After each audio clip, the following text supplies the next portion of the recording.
Thanks for being here. Another packed room. It's good to see.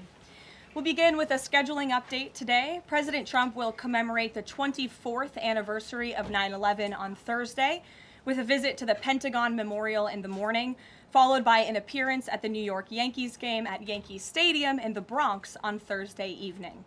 Next week, as you all know, the President and the First Lady will depart for their historic state visit to the United Kingdom on Tuesday, and they return to Washington on Thursday. Today, I would like to address the tragedy that has not received nearly enough media attention, the brutal murder of Irina Zarutska. Here are the facts that many outlets have shamefully and intentionally failed to report until President Trump drew attention to it. On August 22nd, Irina Zarutska was stabbed to death on the rail system in Charlotte, North Carolina, by a savage career criminal.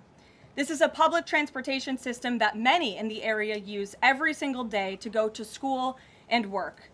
Irina was on the train that night traveling home from her job at a pizzeria, still in uniform from her shift. This beautiful, innocent 23-year-old young woman was a Ukrainian refugee who had recently fled her country for a chance at a safer life and a promising new beginning here in the United States of America. But tragically, a public transportation system in a major American city was more dangerous than the active war zone that she left. The president and the entire White House are praying for her family and friends during this unimaginably difficult time. But while we extend our thoughts and prayers, we must also seek justice for this crime and call attention to this heinous incident. Surveillance video of the killing was finally released to the public this past Friday. It shows the alleged killer, DeCarlos Brown Jr., pull out a knife, get up from his seat behind Irina, and prepare to thrust a blade into her neck before the released footage gets cut. This is pure evil on full display. The most enraging and unacceptable part of this story is that her death was entirely preventable. DeCarlos Brown never should have been on that train that night. In fact, he should have been behind bars. DeCarlos Brown has been charged with crimes no fewer than 14 times, dating back to 2011, including for armed robbery, felony larceny, breaking and entering, and shoplifting. Brown had previously served 5 years in prison for a robbery with a deadly weapon charge, and he had also forfeited bonds 3 different times, twice in 2014 and once in 2023. Despite all of this past documented criminal history, when Brown was arrested yet again in January of this past year, a Democrat judge, I will add was a strong supporter of former Vice President Kamala Harris, released this insane criminal once again without requiring him to pay any bail. He simply had to sign a written promise to return for his court hearing. Think about how crazy it is to ask a career criminal, someone who by definition repeatedly breaks the law, to just sign a written promise and come back again another day. This is madness. This monster should have been locked up, and Irina should still be alive. But Democrat politicians, liberal judges, and weak prosecutors would rather virtue signal than lock up criminals and protect their communities. And perhaps most shamefully of all, the majority of the media, many outlets in this room, decided that her murder was not worth reporting on originally because it does not fit a preferred narrative. Many of the journalists in this room spilled plenty of ink trying to smear Daniel Penny for defending a subway car from a deranged lunatic in New York City, but none of those same reporters lift a finger to write stories about an actual murderer.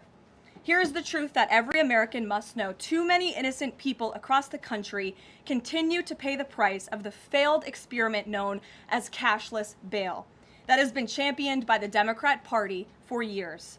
All the way back in 2020, North Carolina's then Democrat Governor Roy Cooper established a so-called task force for racial equity and criminal justice. Sounds nice, but it's not. That task force was co-authored by then Attorney General and current Democrat Governor Josh Stein. It recommended, quote, reimagining public safety to, quote, promote diversion and other alternatives to arrest. It also advised to de-emphasize some felony crimes, prioritize, quote, restorative justice, and eliminate cash bail.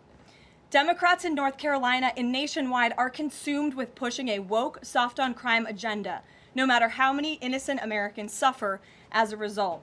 Instead of aggressively prosecuting and locking up violent criminals, the Democrat-backed cashless bail approach lets these criminals roam free in our country to offend again and again. These reckless policies have turned too many of American cities into hunting grounds for career criminals who mock our justice system, drain law enforcement resources, and wreak havoc on law-abiding citizens.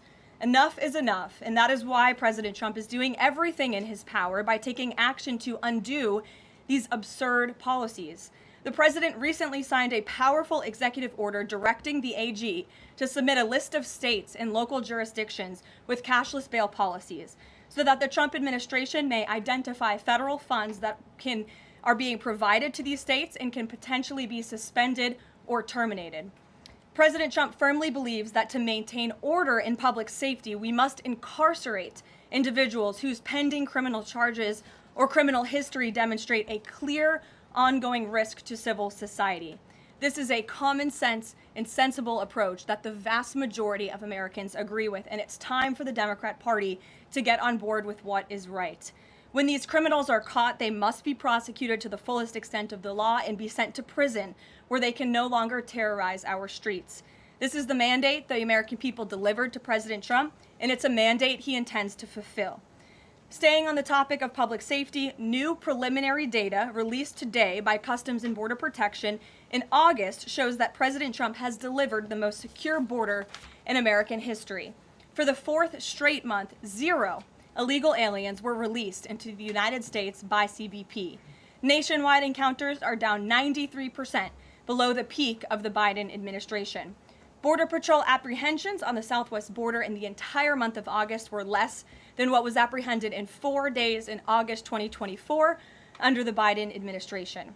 President Trump has ended disastrous Biden illegal alien invasion, and he sealed our border in record time, keeping this central promise he made to the American public. With that, I will take your questions. Here in our new media seat today, we have Michael Schellenberger, who is the founder of Public News with nearly 2 million readers and subscribers. Michael, thank you for being here today. Thank you. And why don't you kick us off? Sure. Thank you for making space for new media. Nice to meet all of you. It's great to be here.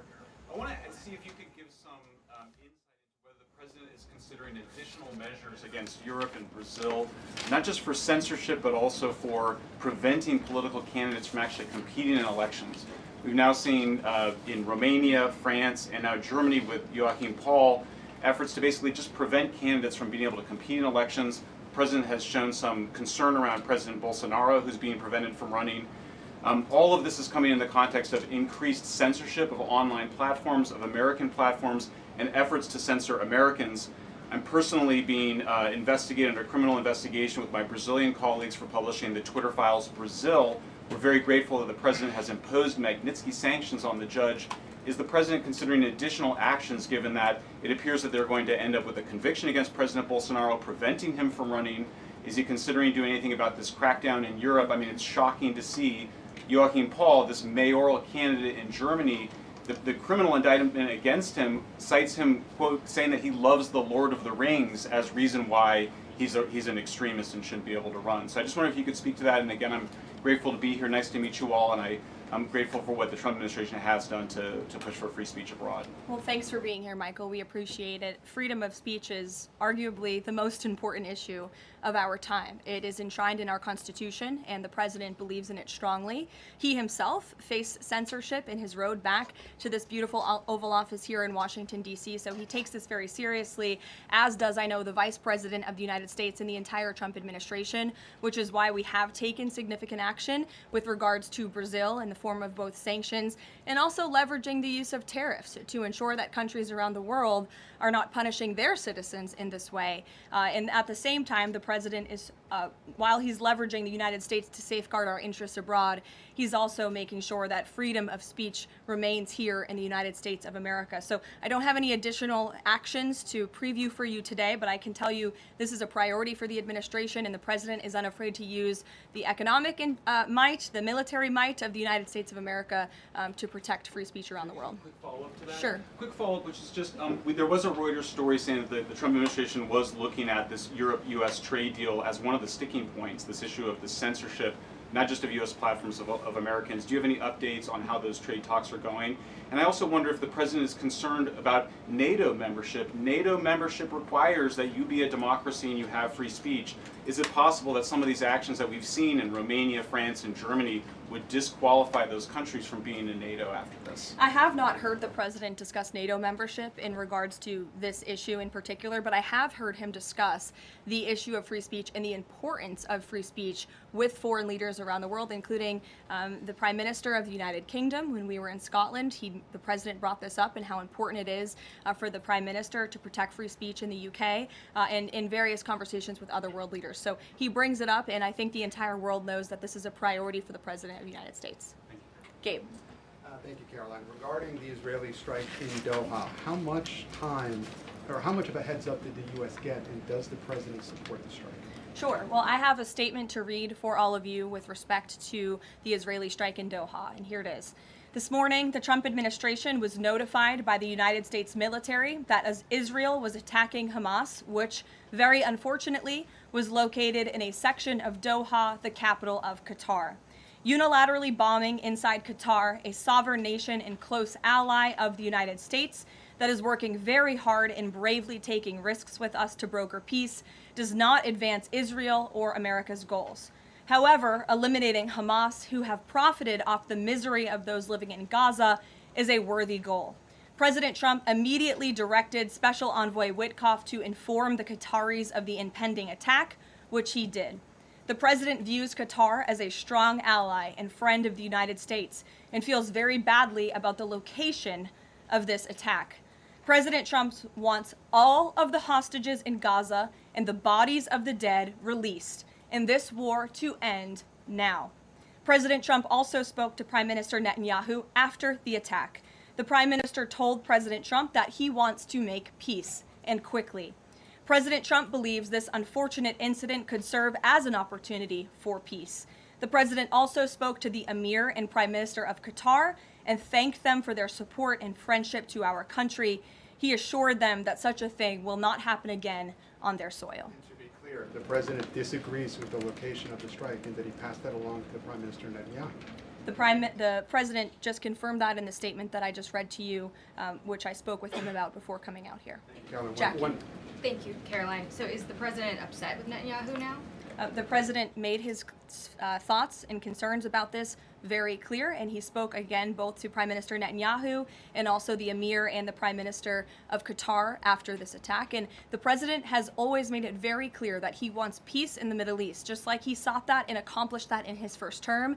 He expects all of our allies and friends in the region, that includes both Qatar and Israel, to seek peace as well. And he wants to see that happen, and he's working with all of our allies in the region to get that done. Are there any consequences, so to speak, for Netanyahu doing this, as it sounds, against the president's wishes, or at least his belief that it was appropriate? Is there going to be any directive from the president to Netanyahu in terms of what's allowed in the future? And also, is there any concern this could jeopardize the Abraham Accords? Look, that's a decision only the president can make. With respect to your first question, to answer your second question, as you heard from the president, he said he believes that this can serve as an opportunity for peace, and he's still actively and aggressively pursuing it with all of our allies and partners in the region. Jennifer. Just to follow up on that, Caroline, are you able to say how often the president spoke to the Prime Minister of Israel before this? Because that's one question. And then what did he mean on Sunday when he posted, "I've given my last warning to Hamas," etc.? He wasn't talking about this strike on Doha? No, he was not. As I told you, the Trump administration was notified by the United States military that Israel was attacking Hamas, and the president spoke to the Prime Minister after the attack, as well as, again, the Emir and the Prime Minister of Qatar. And I know Secretary Rubio and Special Envoy Witkoff were present for that call with the Qataris as well. Reagan. Thanks, Caroline. I have two questions for you on crime crackdown. Sure. Democrats have tried to argue that red states have higher crime rates while overlooking problems of high crime in blue cities. I'm wondering if the president would consider working with red state governors to fix high crime in blue cities like in Memphis, Tennessee. So first of all, I want to get to the premise of your question, Reagan, which is being pushed by Democrats, that there is crime in red states. Of course, there is crime in all states, but the crime in these cities is all in cities that are run by Democrats. If you look at the list of the top 20 high crime cities in the United States, every single one, with the exception of one in Louisiana, is run by a Democrat. And these Democrats have supported the same policies that I spoke about at the beginning of this briefing, like cashless bail. If you look at a red state, Mississippi, but a Democrat-run city in that state, Jackson, in 2019, Jackson, Mississippi eliminated cash bail for virtually all misdemeanor cases. And while Jackson is not formally a sanctuary city, the state of Mississippi formally banned sanctuary cities, and this city has acted as a de facto sanctuary city for criminals and illegal aliens since 2017. Same thing, Birmingham, Alabama, a Democrat-run city in a red state. In 2017, the Birmingham City Council unanimously passed a resolution, quote, committing to establish sanctuary policies. So if you actually look at the facts from these Democrat-run cities, these are cities that are run by Democrats and by by members of the Democrat Party. These are blue cities, and they have all supported these disastrous policies which allow repeated career criminals back onto the streets to further commit acts of violence. And so to answer your question, yes, the president wants to work with anyone across this country who wants to end these horrible policies and to bring law and order to our streets. And I think that is proven by his tremendous cooperation with the mayor of Washington, D.C. and our nation's capital. And just look at the results of that. And I do have some updates for you on the D.C. crime crackdown if anyone is interested. There have been a total of 2,177 arrests made since the start of the operation on August 7th. Just last night, there were 57 arrests made in Washington, D.C. Of the 57 arrests, there were 14 illegal aliens who were arrested, many of whom had prior criminal histories. And other arrests just last night in our nation's capital, so you all can be very grateful for this. Our great men and women of law enforcement, both federal and local, working together as they should, made an arrest on a warrant for assault with the intent to kill. The subject shot 2 adult males after an altercation. They made an arrest on a warrant for an armed carjacking. The subject assaulted an adult male in the face with a firearm and then took his keys. We also made an arrest on a warrant for simple assault and the destruction of property and subsequently charged with second-degree theft. Last night in D.C., there was an arrest for possession of a controlled substance with second-degree theft. There was an arrest for possession of a controlled substance with the intent to distribute that subject. The person is also a subject of interest in a homicide and a carjacking. Last night in D.C., we also arrested a felon in possession of a firearm who was carrying that firearm without a license. So these are the career criminals. These are the bad guys that we are picking up in Washington, D.C. every day. The president would love to do this in every Democrat-run city across the country, and he hopes that more Democrats will call the White House to allow us to help them. One more that's D.C. specific. Congress is poised to not extend Trump's federalization of the D.C. police. Mayor Bowser signed an executive order formalizing cooperation with federal forces. You just mentioned all the success that the operation has had. Does the White House believe that the Mayor Bowser's action is enough to continue the crime crackdown? We are very grateful for the mayor's cooperation in this effort, and we look forward to continuing to work with her and the Metropolitan Police Department. Bloomberg. Thanks, Karoline. The president says, he plans to speak with Putin soon. Can we expect a phone call between the two leaders this week? I don't have any phone calls to read out between you, the president, and any other foreign leaders. Ed. Thanks, Carolyn. I want to ask about the benchmark revisions that came out. If you look at the revisions between March of 2024 and March of 2025, and you do a little math, it averages out to 73,000 jobs roughly per month added to the economy, less than what was thought. When can we expect the Trump administration, now that their policies are rolling out, for that increase, that average to increase? Well, let me just say something about the revisions that came out this morning. And this was one of the biggest revisions in absolute terms in decades.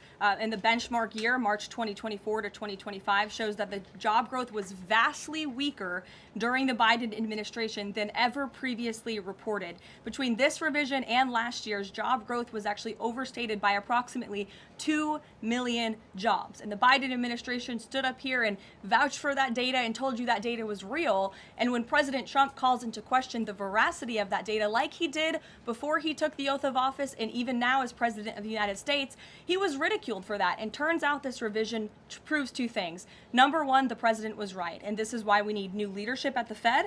And this makes it very clear that President Trump inherited a much worse economy by the Biden administration than ever reported. And it also proves that the Federal Reserve is holding our monetary policy far too restrictive. Interest rates are too high. The Fed needs to cut the rates because of the mess that we inherited from the Biden administration. Time frame. The president has said a year. Secretary Besson said maybe the fourth quarter. When can we expect these numbers to increase? Well, first, we need accurate numbers. We need truthful and honest data, which is why the president took the monumental step to try and appoint and confirm new leadership at the BLS so we can have data that we can actually rely on. And that's what the president is doing, and we hope that his nominee will soon be confirmed. Charlie. You addressed the crime of Irina Zurika, and the president has done a lot to deliver justice for victims of crimes like that horrific stabbing. And the Epstein files are back in the news because a lot of Americans feel that that Jeffrey Epstein's victims never got justice. Does the president care about these victims? Do you think he can does he want to deliver more justice for them, and is he willing to meet with them? The president cares about victims of all crimes, and that's why Republicans in the Trump Department of Justice have done more in terms of transparency when it comes to the Epstein case than any prior administration. And why are the Democrats all of a sudden caring about this? It's because they are desperately trying to concoct a hoax to smear the President of the United States. We have seen this time and time again. Ro Khanna and all of these other Democrats, they could have cared about those victims 4 years ago when Joe Biden was in office. They could have pushed for transparency then. Unfortunately, the Democrats are using victims as political pawns to try to smear and to push a hoax against the President of the United States. And I will get you numbers on the amount of child predators that this administration and this FBI and this Department of Justice have locked up under President Trump's leadership. We have done more than any president to protect victims of crime, especially disgusting, heinous sexual crimes.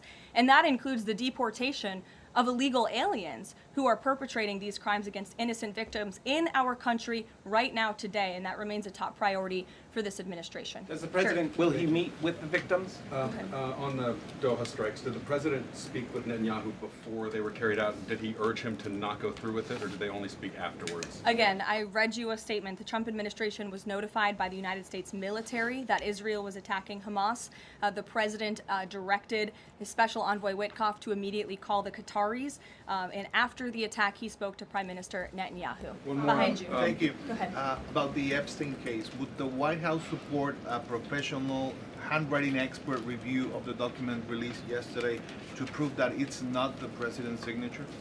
Sure, we would support that. And in fact, I have already seen many forensic analysts of signatures coming out. I believe it was the Daily Signal that published a piece with 3 separate signature analysts who said that this absolutely was not the president's authentic signature. And we have maintained that position all along. The president did not write this letter. He did not sign this letter. And that's why the president's external legal team is aggressively pursuing litigation against the Wall Street Journal, and they will continue to.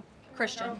Thanks, Karoline. Following up on Ed, now that we have these revised jobs numbers, is the president concerned at all that price spikes, stemming from his tariffs through the end of the year might actually be driving the country towards a depression or a recession? What I'm asking is he committed to these policies now that we know how faulty the jobs data was?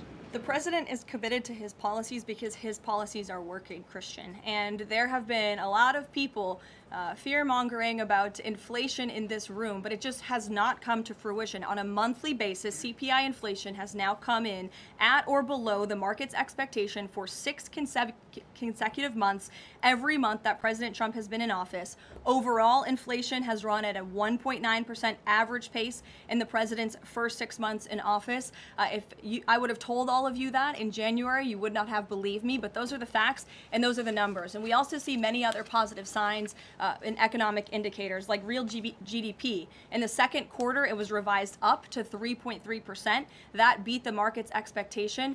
We know there's a capital spending boom right now, which we know is one of the greatest economic indicators of job growth. We know wages are increasing at a far faster pace than they were under the previous administration. We see productivity in the second quarter was also revised up to a strong 3.3%. In total industrial production, factory output also surged. All of this means the economy is moving, people are working, people are spending money. You look at consumer spending, that is also ticking up and in the right direction. In a large part, it's because of the incredible work the president has done in terms of energy and unlocking our energy dominance in this country. Again, these jobs, the numbers from the BLS today prove that the economy was an absolute mess, and we are working every single day to fix it, and all of those indicators I just read for you are positive sign of what is to come. Just one more quickly on Sure, trade. Danny. Just wanted to get a bit of clarity on the sequence of events for the Doha attack and the notification. You said that the U.S. military notified, if I got it right, the Trump administration was notified by the U.S. military. That's right. Was the U.S. military notified by the Israeli military, or did the U.S. military detect an incoming Israeli attack on Qatar? The U.S. military notified the White House and the President of the United States. That's all I have to share for you on that, Danny. Thank you. Jeff. Also following up, you said that the president assured the leaders in Qatar that this would never happen again. Did he say that to the Prime Minister of Israel, and did Prime Minister Netanyahu agree to that? The president told that to the emir and the prime minister of Qatar, and the president also overstressed the importance of peace in the region in his conversation with Prime Minister Netanyahu as well. And Prime Minister Netanyahu told President Trump he wants peace and he wants it quickly. That's what the president expects to happen. The president is very clear in the statement that he just had me read, and you will all see it out on Truth Social very shortly, I am sure. The whole world will see it. He wants all of the hostages released out of Gaza, and he wants this war to end. Those are two clear directives that the president is making very clear for the entire world to understand. Mary. But Qatar obviously has been helping to negotiate these ceasefire talks. Does the president think that Israel is undermining negotiations by striking Qatar? Is he concerned that Qatar's no longer going to want to play that intermediary role? Well, I think the president addressed that in the statement. I can read the whole thing for you again. I think it's very thorough because the president wanted to address all of your questions. We wrote, unilaterally bombing inside Qatar, a sovereign nation and close ally of the United States that is working very hard and bravely taking risks with us to broker peace, does not advance Israel or America's goals. However, eliminating Hamas, who have profited off the misery of those living in Gaza, is a worthy goal. So he answered that question and to be himself. clear, you can't say that Israel informed the U.S. What I can tell you is the United States military informed the Trump administration. Ouija. Thank you. A quick follow on that. Can you tell us when the U.S. military was notified, given that the largest U.S. military base is in Doha? And then I have a question on D.C. crime. This morning, just before the attack, as I said earlier as well. Okay, thank you. And yesterday, the president spoke about D.C. crime and talked about how there was virtually none. And then he expressed frustration about things that take place in the home they call crime. He said, you know, they'll do anything they can to find something. If a man has a little fight with the wife, they say this is crime. See, now I can't claim 100%.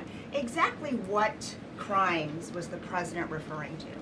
He wasn't referring to crimes. That's exactly the point he was making, Ouija. What the president is saying is that these crimes will be made up and reported as a crime to undermine the great work that the federal task force is doing to reduce crime in Washington, D.C. And I think the president has every reason to believe that, given the efforts of many reporters in this room who actively seek to undermine the president and what he's doing in our nation's capital. We all know that deep inside you all agree with this because you all live here, and I'm sure you are very grateful for the administration's efforts to make the city, which we all reside in, much safer for ourselves and our families. Michael.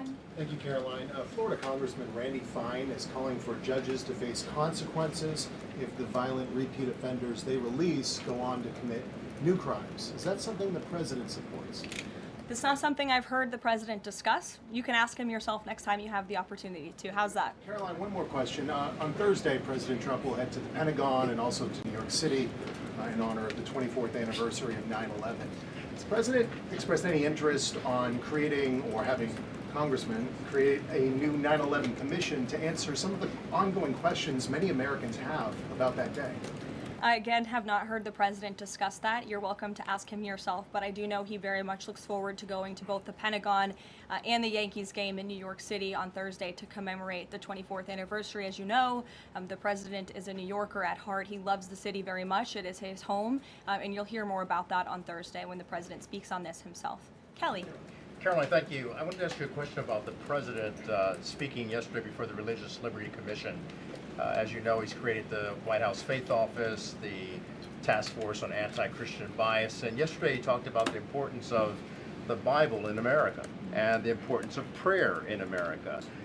Some people have criticized him for that in stating that he's espousing Christian nationalism.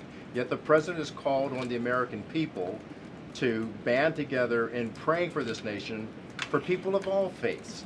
How important is that to the Trump administration, and are there guidelines for implementing that? Well, last time I checked, it's not just Christians who pray, it's people of all faith who pray, and that's what the president wants to protect, the religious freedom for Americans of all faith. And he spoke about that yesterday, and that's why he was very proud and excited to announce this new initiative, Pray America, encouraging all Americans to pray for our country and the goodness of our country leading up to America's 250th birthday next year.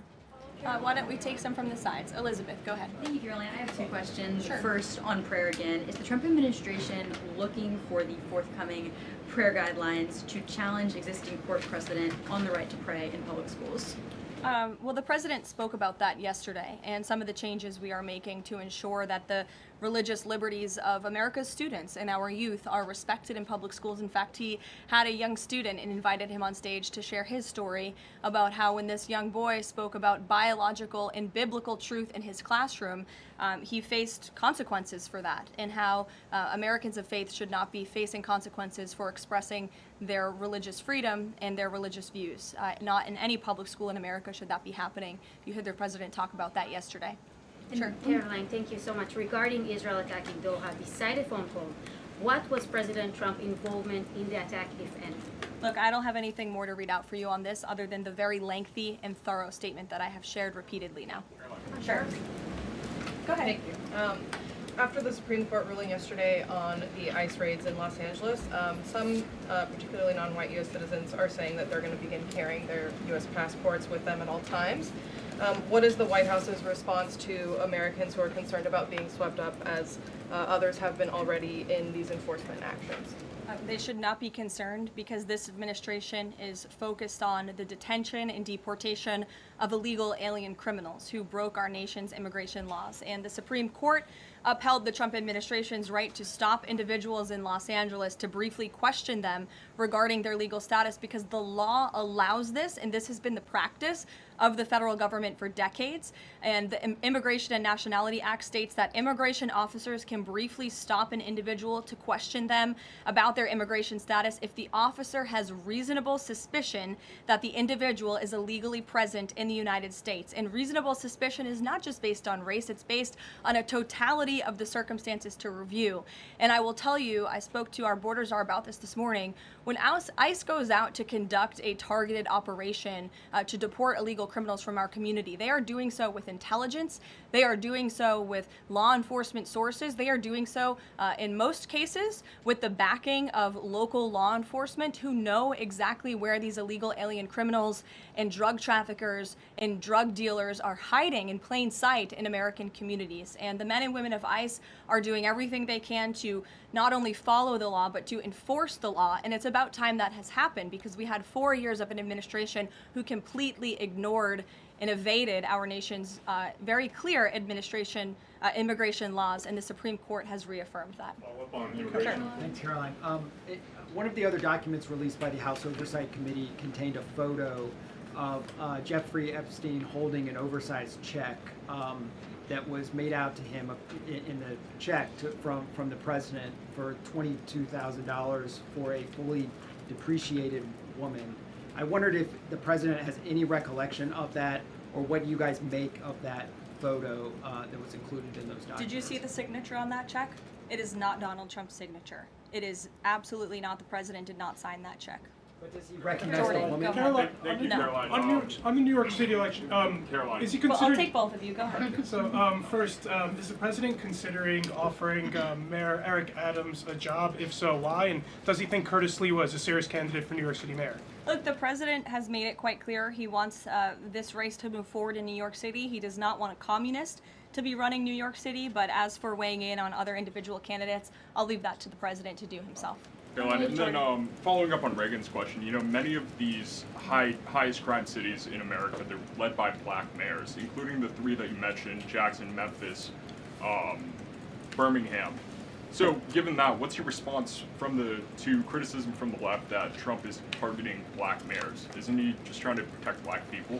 The president is trying to protect all Americans from crime, and he wants to make all of our cities in America safe. And the fact is, the most dangerous cities in America are run by Democrats, overwhelmingly. And according to the FBI crime statistics, 19 of the top 20 cities with the highest murder rate are run by Democrats. And these high crime Democrat-run cities are driving up the crime stats in otherwise safe red states. So of course he wants to address this problem. He's made that quite clear. Mike Johnson, he came out and said that the president was an FBI informant. Do you know what he meant by that, if it's not true? I can affirm that is not true. I think the speaker was referring to the fact that President Trump kicked Jeffrey Epstein out of his Mar-a-Lago property for reasons the president has already discussed. John. Oh, thank you, Caroline. First of all, as a Washington, D.C. resident with my family, I just want to thank the administration for revitalizing safety here in the last 3 weeks. It's been stunning. Well, I want to go to Virginia. All of a sudden, out of the blue, Winsome Sears has closed the gap on Abigail Spanberger. Got 4 issues. Coerced abortions in Fairfax County without telling mom or dad, no parents, girls going in boys' bathrooms on film, right? 2 of the young fellows get suspended for complaining about it.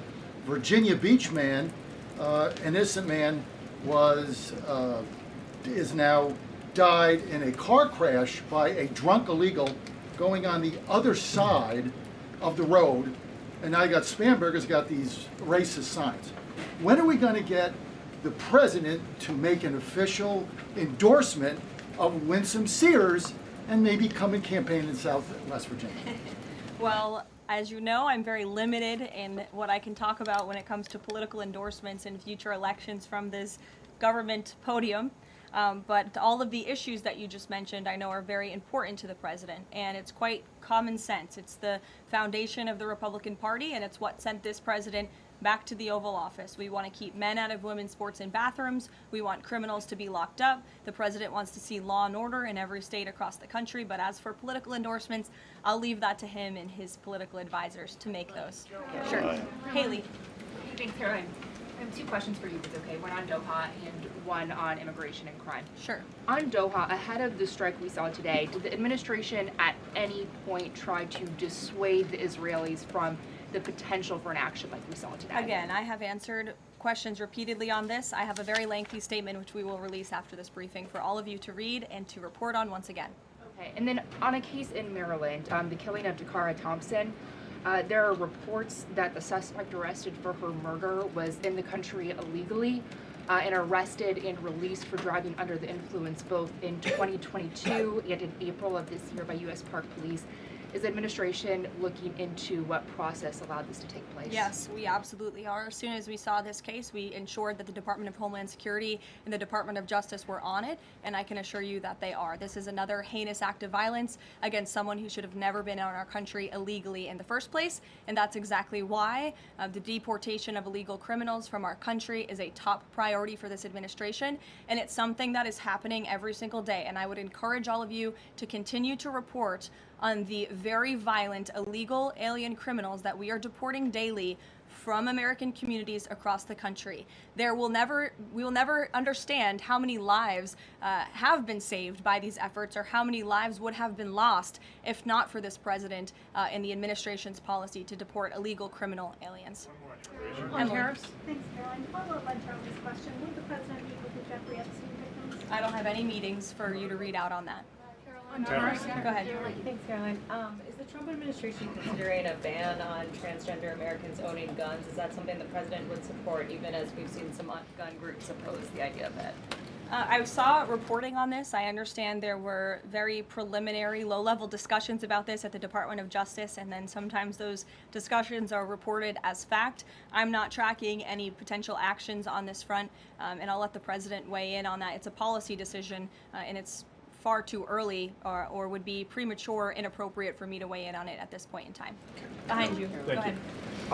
After the immigration raid at the plant in Georgia on Friday, the president said over the weekend that he's open to some kind of changes in perhaps rules or visa rules or law that would prevent something like that happening in the future for skilled workers to train American workers. That's right. Can you confirm that and that the administration supports those changes, and what exactly would that look like? Well, the president said it himself in a statement that he put out on Sunday night, where he is very grateful for foreign companies from around the world and the investments that they are making right here in the United States of America. And he understands that these companies want to bring their highly skilled and trained workers with them, especially when they're creating very niche products like chips, or in this case in Georgia, like batteries. But the president also expects these foreign companies to hire American workers, and for these foreign workers and American workers to work together to train and to teach one another. And so he expects these foreign companies to hire American labor.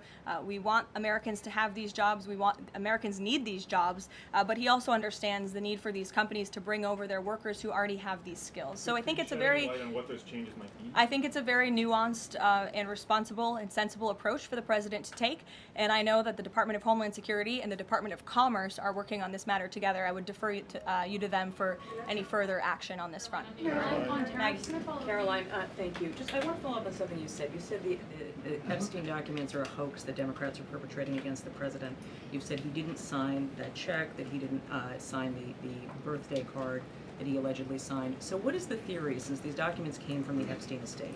Who is I guess in your view, faking these documents? I did not say the documents are a hoax. I said the entire narrative surrounding Jeffrey Epstein right now that is absorbing many of the liberal cable channels on television is a hoax that is being perpetuated by opportunistic Democrats like Ro Khanna and the others whom you saw on that press conference outside of Capitol Hill, who are trying to push this hoax against the President of the United States. What exactly is the hoax? I'm just trying to understand what's fake. What's fake is not the The documents. hoax is the Democrats pretending to care about victims of crime when they do not care about victims of crime, when they have done nothing to solve crimes, when they have done nothing to lock up child pedophiles and child rapists across the country, and when they are now using victims as political props to try and, again, smear the President of the United States and drag on this bad story about him. It is a distraction. The Democrats view this story as nothing more than an attempt to distract from the accomplishments and the achievements of this administration.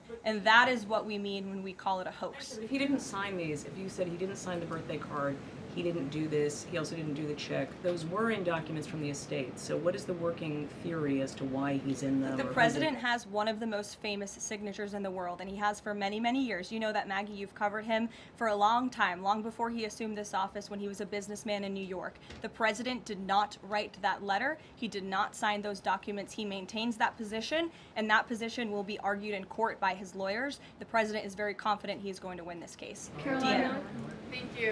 Is the president planning to meet with Eric Adams in New York, maybe at the Yankees game?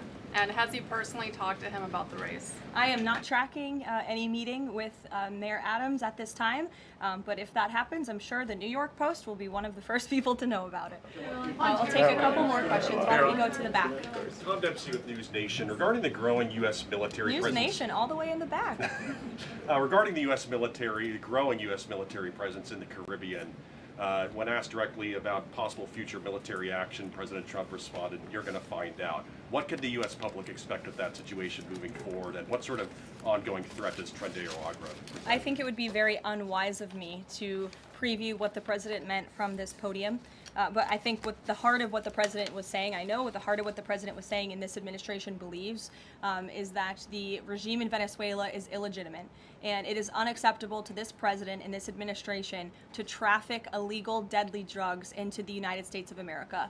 And that's why the president and the administration took very strong action against a boat and 11 narco-terrorists in international waters, as you all saw. I think that sends a very strong message to drug traffickers around the world. The president will not tolerate it, and the amount of drugs on that boat represents the lives of thousands of Americans that could have been killed by that deadly poison, and we're not going to allow that deadly poison to come into our country. The president will be signing a proclamation in the Oval Office later this afternoon, and we will see you all later. Thank you. Thank you.